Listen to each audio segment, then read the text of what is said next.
Chat, I got another documentary that I want to watch. I got another documentary that I'm ready to watch. Chat, that's what I'm ready to. So look at these new transitions. Park rides are often divisive. Okay. What is beloved by one fan might be despised shit. by another. There are endless debates on whether any given ride is good or bad, Oh, thrilling or uncomfortable, fun or boring. But every now and then, the stars align and a majority opinion emerges, and fans, critics, and casual guests alike all come together in their shared love or hatred of an attraction. And in Six Flags' case, there is no coaster in recent history that has been so widely rebuked as Magic Mountain's Green Lantern First Flight. What happened to this roller coaster?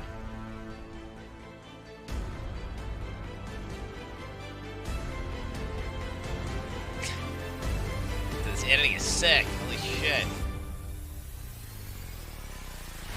Whoa. No one gives a fuck. Well, okay, dude. We'll see about that. On May 29th, 1971, Magic Mountain opened its gates. The park, located in Valencia, a neighborhood of Santa Clarita, California, opened with 38 listed attractions. Of those, 3 were created by Intamin, a Swiss-based ride designer and manufacturer that had opened just a few years prior. Another designer and manufacturer, the California-based Aero Development, famous for its contributions to Disneyland, would provide 4 rides to Magic Mountain, including the park's signature coaster, Gold Rusher. This, combined with the Bradley & Kay Little Dipper Kiddie Coaster, meant that the park would only operate 2 coasters in its first year. But this would soon change. Over the next 3 decades, the park would gain an additional 15 coasters, lose 3 of them, for a grand total of 13 by 2000. Okay. This put Magic Mountain, which had since been bought by Six Flags and renamed to Six Flags Magic Mountain, in striking distance of Cedar Point. Amusement parks thrive on Is record. this guy just obsessed with fucking... Is he just obsessed with, like, theme parks? It is almost a requirement for parks to have at least one ride that can boast being the tallest, fastest, longest, or first of its type. But the record for the most coasters in a single park is an especially coveted title. Six Flags Magic Mountain announced in late 2000 their intention to add 2 additional coasters, bringing Magic Mountain's total to 15 and beating out Cedar Point by 1. Not the quantity, one of the rides would be a record-breaking Vekoma Boomerang named Deja Vu, and the other would be a coaster unlike anything on Earth. Aero, which had become Aero Hus and then Aerodynamics, now had 3 coasters operating at Six Flags Magic Mountain, and they were partnering with the park to create a one-of-a-kind coaster, using a design patented in the mid-90s by John F. Mayers, an attorney that apparently just patents coaster designs in his free time. Aero and Six Flags Magic Mountain set out to build the first ever 4th dimension roller coaster. A 4th dimension... That sounds legit. An attorney that just randomly makes coaster designs in his free time. It seems legit as fuck. Coaster is characterized by the addition of a horizontal axis, in which the cars can turn and spin guests perpendicular to the track. This can create additional inversions, or even keep guests upright as the vehicle inverts. Aero's coaster, designed by engineer Alan Schilke, it's a good balancing tool. 4 rails rather than the standard 2. 2 rails would keep the train on the tracks, and the other 2 would use a rack and pinion gear to control the spin of the seats. So while the coaster would appear to spin freely, the rotation would be controlled and the same for every guest as the train made its way along the track. The coaster was an innovative concept from Aero, who had lost significant ground in the industry since their heyday decades prior. The coaster, titled simply X, or sometimes Xtreme, was planned to open in the summer of 2000, but this would not be the case. Design issues and miscalculated construction costs would delay the build months, with previews taking place in December and the ride finally opening on January 12th, 2002. Think about coasters. They're these crazy large projects, but they're like totally... It's just they don't do anything. They're just like a total waste of time. The ride would put Six Flags Magic Mountain at 15 coasters, but one more than Cedar Point, awarding Magic Mountain the coveted title. However, the ride's debut was not the celebration that it should have been for Aero or Magic Mountain. Oh, what happened? What happened? Aero lost millions on the coaster. The unique design was supposed to put them back on the map, but it instead forced them into bankruptcy. On top of this, Six Flags' frustration over the delays and mechanical issues led them to sue Aero, which was the final nail in the coffin for the company. Meanwhile, Magic Mountain was doing their best to keep the attraction operating through constant mechanical issues, which caused delays in opening every day and multiple downtimes. The dispatch rate of the unique design was slow as well, and wait times could be as long as 5 hours. The reception of the ride itself was generally positive, ignoring these inconveniences, but it was clear that the ride was not functioning correctly. In early June of 2002, after only 6 months of operation, Magic Mountain closed X for repairs. In the meantime, Cedar Point was able to win back the title of most coasters operating in a single park, with their addition of Wicked Twister. This would be brief, as X would be up and running again in August, resulting in a tie between the two parks. Aero and its assets would be sold to the Utah-based manufacturer S&S, which created S&S Aero to continue the company's legacy. However, S&S seemed to be only interested in the fourth dimension coaster, and using X's design, S&S Aero would build the world's second fourth dimension coaster, named Ejinika, at Fujiku Highland in Japan. This coaster had a few design differences that fixed many That of does the look kind of issues crazy, X, I'm gonna be honest. which was still struggling at Magic Mountain. After years of issues, delays, downtimes, and even periods of closure for maintenance, Six Flags bit the bullet and revamped the ride. In December of 2007, X closed for renovations, opening back up on May 24th, 2008 as X2 or X Squared. You've A been new on color it? scheme, new Wait, effects, what? new trains, and critically, a new loading system was implemented. X2 operated more efficiently and was better received by guests. Despite all of the issues with the initial fourth dimension coaster, the promise of Wait, the how many of you guys? Wait, I thought this was gonna be a TV show on how they all died. Soon it's gonna break down and they're all gonna die. concept did not go unnoticed. Rival what's gonna happen, manufacturer Intamin began designing their own fourth dimension How's coaster in Chat the been on it? mid-2000s, debuting their version, named the Intamin Zackspin, in 2007.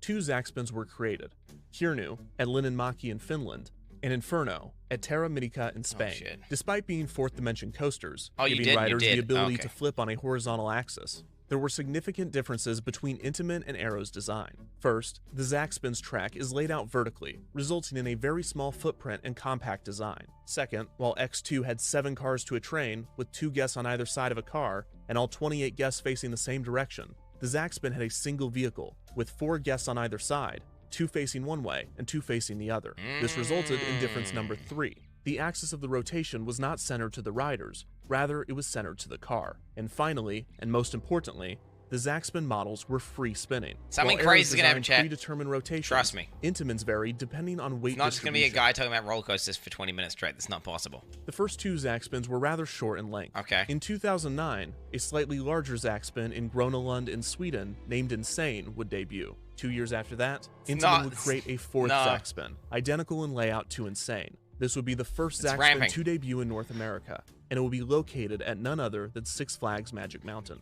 On October 20th, 2010, Six Flags Magic Mountain announced the addition of 2 new coasters, a relocated kiddie coaster from Six Flags New Orleans, and a new Zackspin themed to the Green Lantern titled Green Lantern First Flight. Six Flags, which used to be owned by Time Warner until 1998, still had a close relationship with the Warner Brothers movie studio, holding the long-term licensing rights to many of their classic characters and DC Comics Nobody heroes. cares. The new ride would take this synergy one step further, as the new Zackspin was set to debut at the same time of the Green Lantern film starring Ryan Reynolds, which was scheduled to... That phone was trash. Does anyone care? Roller coaster has branding. Like nobody cares, right? All you care about is like the name of it, so that way you know if it's legendary or not. You know, like no way. If someone says, "Oh, this is a Frozen Elsa ride," do you actually like it more? Like, kids do. Oh well, I mean, it's not a roller coaster's not a kids ride though, bitch. They can't even ride on the crazy ones because they're not tall enough. to open June 15th, 2011. This was somewhat appropriate, as both would be received similarly. Oh, they're both gonna be trash, bro. They're both gonna be trash. Green Lantern First Flight would be located in the westernmost section of the park, which at the time was named the Gotham City Backlot. It would be renamed to DC Universe to accommodate Green Lantern's addition. The ride would take over a small section of land that at the time held trees, lunch tables, and a Gotham City statue. Construction began in early 2011 and continued into the trees. early summer. However, the ride would miss its opening date, being delayed 2 weeks past the movie's premiere. Testing began in June, Rip. and there were a few kinks to work Ugh, out. what the hell was In that? reality, this was probably just caused by someone not tightening the lid on the water test dummies. But never Ah. ignore an omen. The ride had the same specs as Insane. That's what- that's it was what a shame. 107 feet tall and reached speeds of 35 miles an hour. It was celebrated as the first ever completely vertical pattern zigzag roller coaster featuring 360-degree spinning seats in North America. What took them so long? Most importantly, for marketing, it was a record-breaking coaster, technically. The coaster itself broke no records. As aforementioned, it was a clone of Insane. However, the existence of the coaster broke arguably the most important record, which is, of course, the most coasters in a park. Green Lantern First Flight Who would be the cares about park's that? 18th coaster, beating Cedar Point 17. Now with the most coasters on the planet. Big, Go Six Flags Magic Mountain. This was just in time for Magic Fucking boomers, man, and they think that like that shit matters. Like literally nobody cares about that. Mountain's 40th anniversary, and the park touted that they now had the most comprehensive collection of thrilling coasters anywhere in the world. A media event was held for the ride on June 30th, 2011. The grand opening ceremony. You don't care. No, you can't. What would you rather go to? A one with the most coasters, they're all dog shit, or one which has like fucking a few coasters, but they're all like legendary and everyone fucking loves them? Okay, dude. You quality of a quantity any day. Ceremony was star-studded. Aquaman was there, Wonder Woman was there, and of course the Green Lantern himself was there. In brightest day, in blackest night, in spandex that hide nothing from sight. Damn. Wait, what's gonna happen? Oh, is this TOS?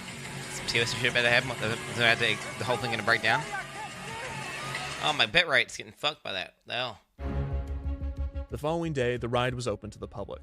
Guests would approach the ride, viewing the coaster, a large Green Lantern power battery, and a large Green Lantern illustration. They would pass under a sign for Ferris Aircraft, where courage takes flight, the fictional aircraft company where Hal Jordan, the Green Lantern himself, was a test pilot. They would pass by a model of a plane and more information on Ferris Aircraft. As guests entered the Q building, they would be met with Abin Sur's wrecked starship. The next room would feature a Green Lantern power battery and a pre-show video of animated Green Lantern illustrations. Next, they would be greeted by a sign featuring the Green Lantern Oath. The line would then be split so that guests could board on both sides of the track. Oh, I hate amusement parks when you go to the places and they're just fucking big lines. It's like not even worth doing.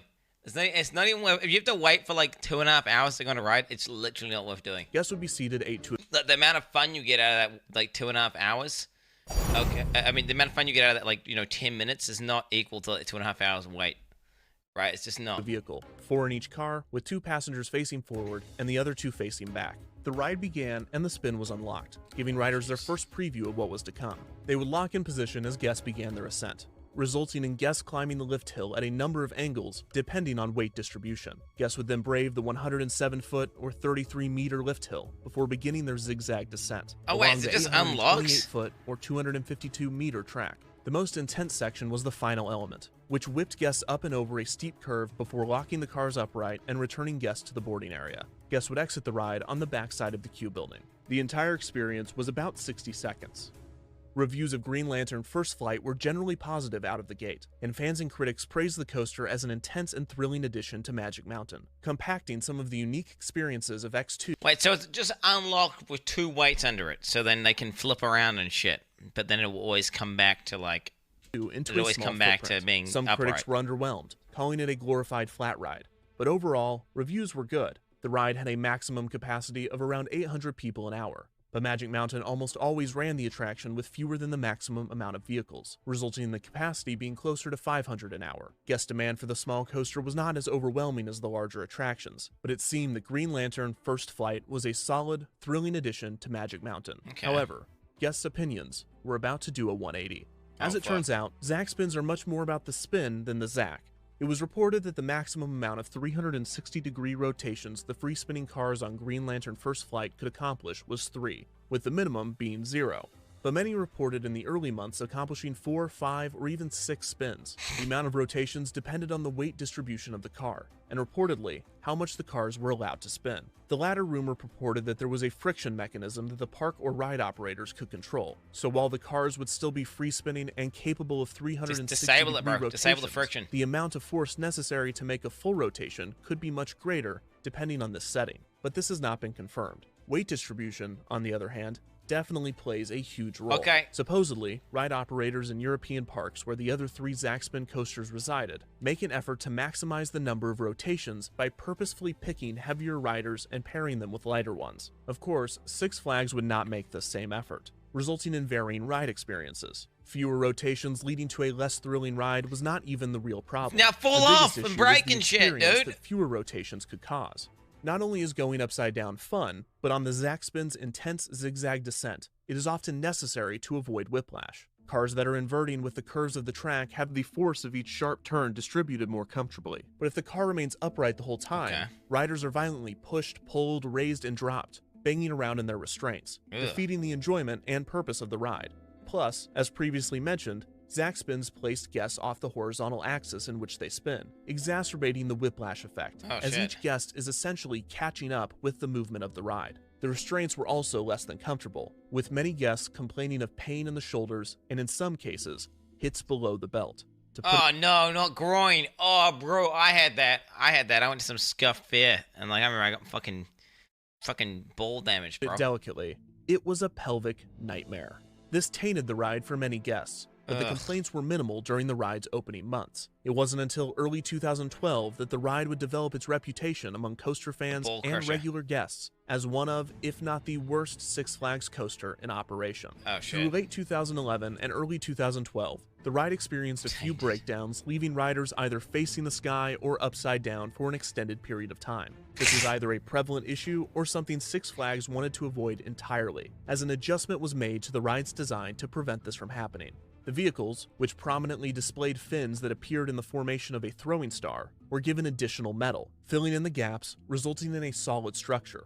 Reportedly, this weighed the vehicles down and significantly reduced the amount of possible rotations. And after this change, riders reported a much worse and much more painful experience. Some called the ride neutered, fitting considering that others began reporting that this is what the ride did to them. This is not merely to engage in the immature humor of the classic low blow. The only ball busting going on here was that of the ride. The reports of crotch botches plagued the ride's reputation. The ride was advertised as an attraction capable of, quote, squeezing a lifetime of action into 90 seconds. But many riders claimed after the change that it only squeezed one's ability to make a life out of them in 90 Wait, I'm not able to children as I run the Greenland. The ride's bad reputation would only grow throughout the years, and a palpable hatred He needs a vasectomy, dude. Just go in the fucking Greenland. In July of 2014, Green Lantern First Flight and all of the Intamin Zack spins were closed out of caution after an 18-year-old man died after falling out of the Inferno Zack spin in Spain. It was soon revealed that the park had modified the attraction's restraint without the knowledge of Intamin, and the other Zack spins were reopened. The following year, a new fourth dimension free spinning coaster would open at Six Flags Fiesta Texas named Batman the Ride, but this would not be developed by Intamin, rather S&S Aero, which had since been acquired by Sansei Technologies. The company had built one additional fourth-dimensional coaster in X2 style at China Dinosaurs Park, named Dinoconda, but this would be the last of its kind that S&S Sansei would develop.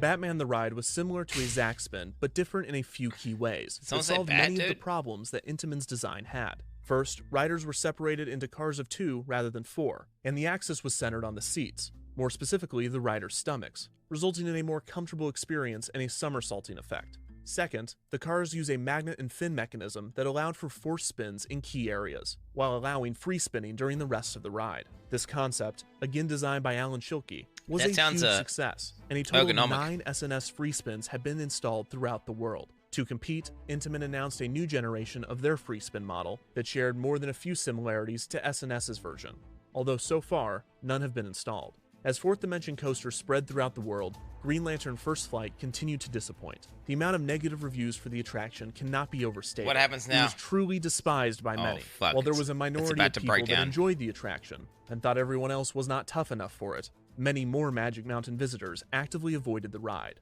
And then suddenly, in July of 2017, Magic Mountain closed the coaster, giving no explanation as to why. Rumors circulated that a woman had hurt her back on the ride and was suing the park, but nothing official ever surfaced. In early 2018, trim brakes were installed, leading many to believe that the ride was just being modified for reopening. However, this was not the case. The ride remained closed for the rest of the year. In early 2019, Magic Mountain guests noticed that the ride was being tested. However, this time the rumor was not that the ride would reopen. Rather, the coaster was being tested before it was to be sold or moved. This most likely was the case, as it was soon revealed that La Ronde, a Six Flags park in Montreal, Quebec, Canada, was to receive the ride, which would be renamed Vipère. Six Flags Magic Mountain's official reasoning for removing the coaster was to make way for new development. No progress has begun in the area, Holy shit, bro. and the queue still remains intact. The coaster was dismantled in late 2019 and transported to La Ronde, where it was to open in 2020, but the COVID-19 outbreak has indefinitely delayed the ride's opening. Green Lantern First Flight's replacement was rumored to be an RMC Raptor single-rail coaster. Plans were filed with LA County, but the park's closure, also due to COVID-19, will postpone and potentially cancel these plans. Dude. Luckily, Yo, COVID, the removal man. of Green Lantern First... I didn't really think about that. All the fucking theme park places that will get fucked by COVID, eh? Because people can't go there and do that shit. Yeah, think about that. COVID parade bricks, all that shit. Flight would not affect Six Flags Magic Mountain's title of the most coasters in a single park. More coasters had been added since Green Lantern First Flight's debut, and Magic Mountain now has a 2-coaster lead over Cedar Point, with Magic Mountain at 19 and Cedar Point at 17. Although many fans would argue quality over quantity. Green Lantern First Flight was about Absolutely! as universally hated as a coaster could Dude, get. if everyone has a bad experience at a place, doesn't matter how many coasters you have, bro. It was not without its fans, but the majority of guests seemed to agree that it was not worth the whiplash. Most disappointingly, the ride was received well before the modifications. Are there like people It is obsessed possible with that the coasters, coaster chat? could have lived on with a much different reputation if Six Flags had How is not this made the video so change. successful? It is not often that the removal of a ride of any kind is cheered, but if there's a silver lining to be had, unsuspecting guests will no longer be subjected to the pain and whiplash caused by Green Lantern, so long as they don't watch the movie. Do you think kids are having like mass AoE traumatizing experiences going to like fucking theme parks, and then they're all getting obsessed with coasters? Because it seems weird that this is even a thing. It's like people are, like really. Do you think it's like a mass, like they're getting these memories of coasters and like in the similar thing? You know how how like childhood trauma like traumatizes you and you never forget. It's like maybe not trauma, but like something that's like a vivid memory. So then people develop like this obsession with it because it doesn't make sense that this video exists. I don't get it. It's weird. It's weird. Oh, please stop thinking. No, it must be, right? No, it's gotta be. It's gotta be, right? It's gotta be a thing. There has to be, because why are there so many people upset? Why are so many people interested in like the lore of a fucking coaster? Like, why this? Why this so like really? I don't like. It's genuinely yeah. It's interesting.